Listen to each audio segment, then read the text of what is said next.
There is a place in your neighborhood right now where birds go to die. You have walked past it today, maybe yesterday, almost certainly this week, and you will never find it. Not because it is far away, not because it is hidden behind any door you could ever open. It is right there, in plain sight, closer than you think. A graveyard with no headstones, no fence, no name, and the birds that use it have been using it for longer than humans have existed. Here is what nobody tells you. Birds die every single day, millions of them, and yet you almost never see a dead bird.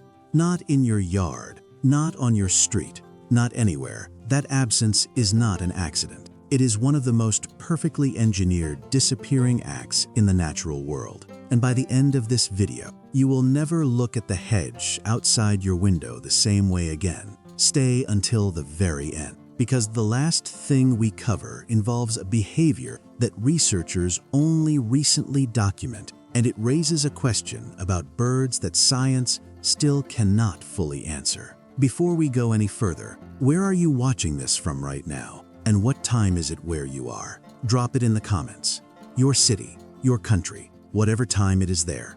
Because what you are about to learn will change the way you see every tree, every hedge, every quiet corner of the place you live. I want to know where in the world this is landing tonight. Now let's talk about the numbers, because until you understand the scale of this, the mystery does not make sense. North America alone is home to roughly 7.5 billion land birds at any given moment. According to a landmark 2019 study published in the journal Science, the annual mortality rate for adult songbirds averages between 40 and 60%. Ride that again, 0.40 to 60%. That means the bird singing outside your window this morning has roughly a coin flip chance of being alive this time next year. The cardinal at your feeder right now. Statistically, half of its siblings from last year's brood are already dead, not somewhere else. Not migrated dead. Do the math across the continent.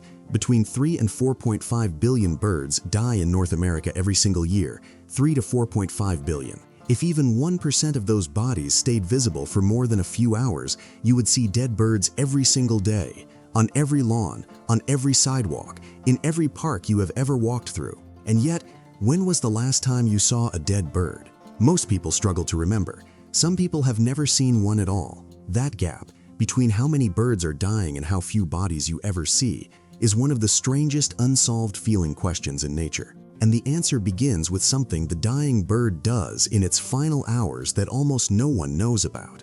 When a bird is sick, injured, or dying, something ancient switches on inside it. Research on avian behavior during terminal illness, documented in studies on West Nile virus, avian influenza, and age-related decline, shows the same pattern across species.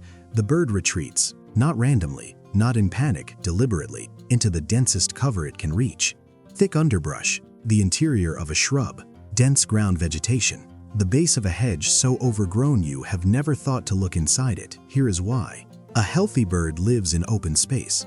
It needs to see predators coming. It needs distance to escape. But a bird that is compromised, a bird that cannot fly well or react fast, knows in whatever way birds know things, that open space will kill it faster than whatever is already killing it. So it goes where nothing can reach it, where nothing can see it, where it can be small and still and hidden until the end. Picture this, a sparrow, wings slightly drooped, moving slower than it should. It lands at the edge of your yard, looks at the open grass, and turns toward the thick hedge along your fence. It disappears inside. You never see it again. You never knew it was sick.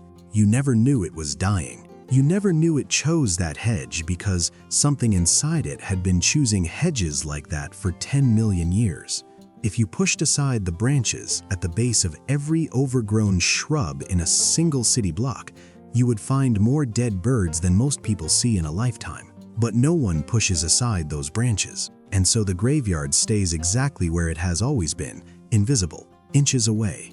But concealment alone does not explain the full disappearance, because even when a bird dies in the open, on a lawn, a driveway, a sidewalk, the body vanishes fast, faster than most people would believe. Research on scavenger efficiency in urban and suburban environments shows that the average time a small bird carcass remains visible in an area with active scavenger populations is between 30 minutes and 4 hours. 30 minutes. Think about what was happening in your neighborhood at 3 o'clock this morning. You were asleep.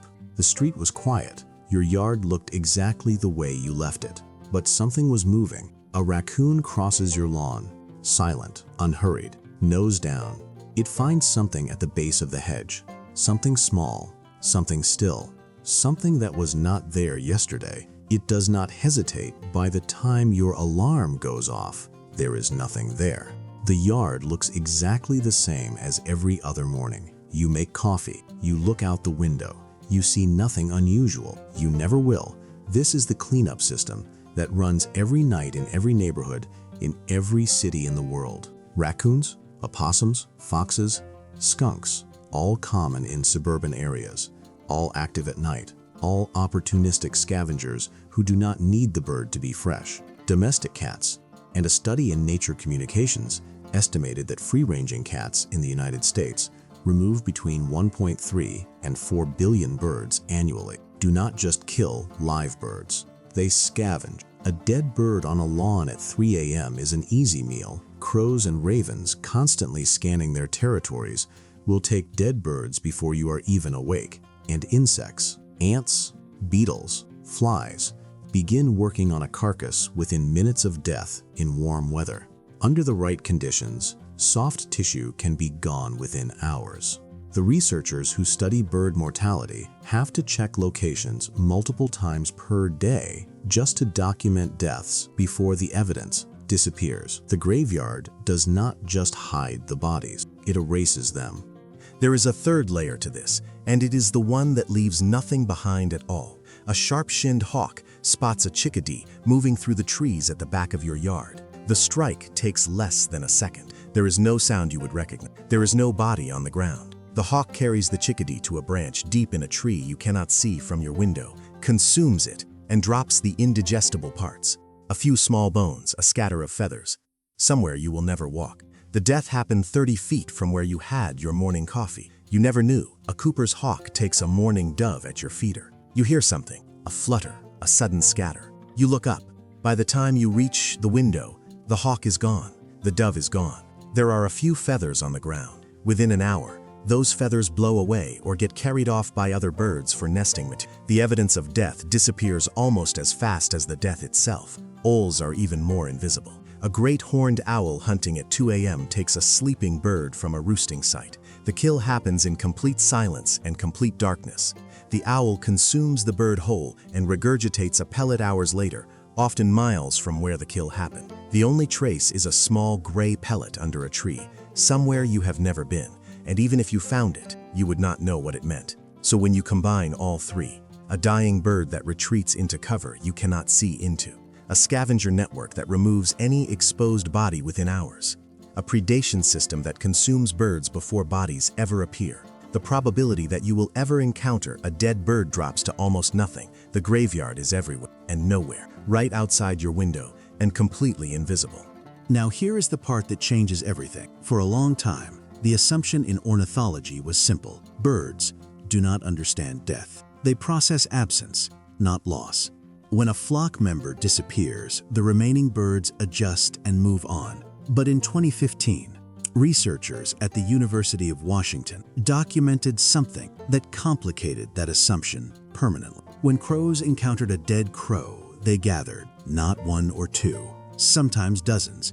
They would arrive at the location, call loudly, circle the body, land near it, and remain for 15 to 20 minutes or longer. Consistent behavior across different populations, across different locations. The researchers tested what happened afterward. The crows avoided that location for weeks, even though it was in their own territory. Even though food was still available, the death of one crow had changed how the living crows understood that space. They had learned something. From a death, magpies have been observed bringing grass and placing it over the bodies of dead magpies, a behavior with no obvious survival function that looks, to every human observer who has documented, like something closer to burial than instinct. Western scrub jays, according to research from UC Davis, stop caching food and increase alarm calls when a dead jay is nearby, as if the presence of death itself changes the way they move through the world. Researchers are careful with the language here. The words grief and mourning carry human weight that may not apply. But here is what cannot be argued. These birds are not ignoring death. They are responding to it in ways that are consistent, coordinated, repeated across species, across populations, across decades of study. The secret graveyard is not just a hiding place. For some of the birds that use it, it may be a place that is known, recognized, and in some way that science is still trying to understand, remembered. The absence of dead birds in your daily life is not an accident. It is not a gap in your attention. It is not something you have simply missed. It is the result of overlapping systems, each one older than human civilization, each one more efficient than anything we have ever designed. Dying birds retreat into the places you never look. Scavengers erase the evidence before morning. Predators consume birds before bodies ever appear. And somewhere in all of that, some birds gather, some birds remember. Some birds know the graveyard has always been there, just outside your window. At the base of that hedge you walk past every day. In the corner of the yard you never think about. In the place you have passed 1,000 times without ever once looking closely. And every bird that has ever sung in your yard, every cardinal, every sparrow, every small quiet thing that has ever landed on your fence, already knows exactly where it is. Now I want to hear from you. Where are you watching this from right now? What time is it there? And have you ever found a dead bird? Where was it? And what species was it? Tell me in the comments. All three, location, time, and what you found. I read every single one. If this changed the way you see the quiet corners of the place you live, share it with someone who has always wondered why they never see dead birds. They are about to find out. Secret bird mind. I will see you in the next one.